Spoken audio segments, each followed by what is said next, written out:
Prime Minister of Islamic Republic of Pakistan.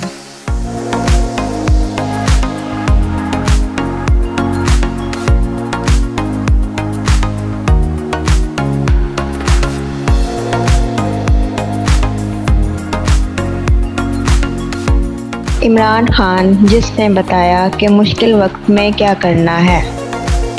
Quran के अंदर अल्लाह क्या कहता है? सबसे बड़ी इंसान की सिफ्त क्या है?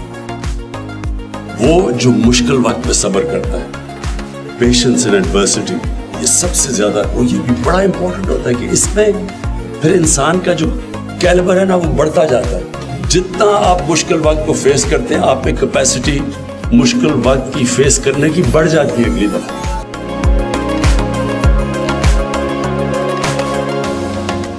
इमरान खान, जिसने खुददारी का दर्स दिया। ला इलाहा इल्लल्लाह इंसान को गैरत देता है, खुददारी देता है। जो भी अल्लाह के सामने गवाही देता है कि मैं किसी के सामने नहीं झुकता सिवाय तेरे अल्लाह, वो कभी बेकारी नहीं बनता। वो अल्लाह से मांगता है, मेहनत करता है, कुर्बानियां देता है, लेकिन अपनी गैरत नहीं खोता।